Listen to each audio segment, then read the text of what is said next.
আন্দোলনে হারানো চোখ ফেরেনি, তবে গণতন্ত্র ফিরেছে মানুষের ভোটাধিকার। দৃষ্টি হারানোর পাশাপাশি অনেকের হারিয়ে গেছে স্বপ্নটাও। তবে দু চোখের অন্ধকারে এখনো লেগে আছে বাংলাদেশকে ভালো রাখার অনুভব।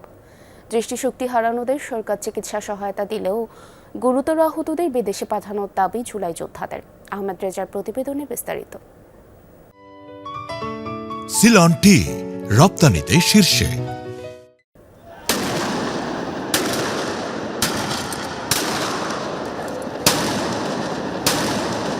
বৈষম্য বিরোধী ছাত্র জনতার আন্দোলনে কেঁপে ওঠে পুরো বাংলাদেশ। পাল্টে যায় রাজনৈতিক প্রেক্ষাপট, প্রাণ হারান প্রায় ১৪০০ মানুষ। আমি মোহাম্মদ নূর হোসেন। ২৪-এর গণ আন্দোলনের আমি 18 জুলাই আহত হই মিরপুর ২ নম্বর মডেল থানার সামনে।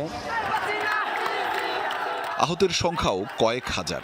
আর সুনির্দিষ্টভাবে বললে নূর হোসেনের মতো ওই আন্দোলনে চোখের দৃষ্টি হারানো মানুষের সংখ্যা প্রায় ৮০০।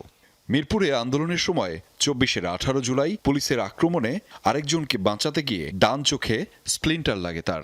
আমাদের উপরে গুলি করতেছে নাকি এগুলো বৃষ্টি হচ্ছে কিছু বোঝার কোনো গতি ছিল না। দৌড় দিয়ে যাওয়ার পর যখন পিছনে চলে যাই ওই লোকটা পড়ে যায় নিচে।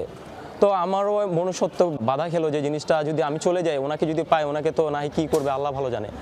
তখন আমি ওনাকে যখন তুলতে যাই তখনই আমার ডান চোখের একটা স্প্লিন্টার আমার চোখে লাগে। 95% ড্যামেজ হয়ে যাওয়ার কারণে আমার চোখের রেটিনার কিছু অবশিষ্ট নেই, আমার অপটিক্যাল নার্ভসটা ড্যামেজ হয়ে গেছে।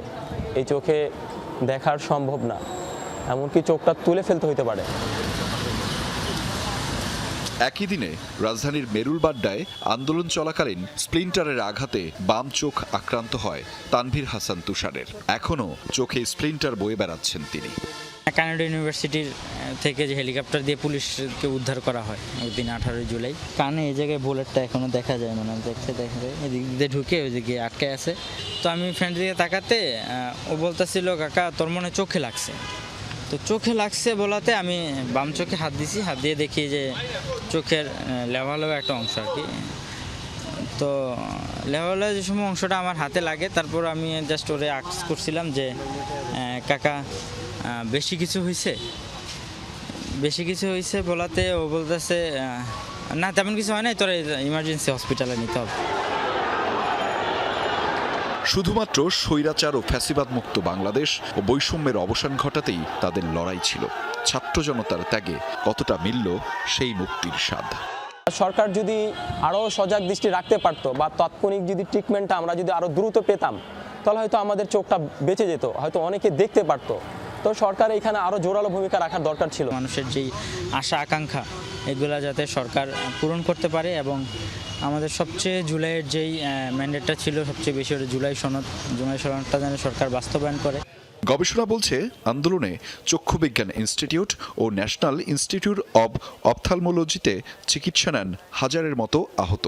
এর মধ্যে 493 জন চিরতরে এক চোখের দৃষ্টি হারান, আর দু চোখেই অন্ধ হয়েছে 19 জনের।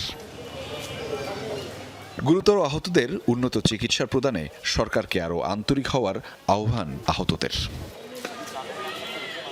আহমেদ রেজা, যমুনা নিউজ, ঢাকা।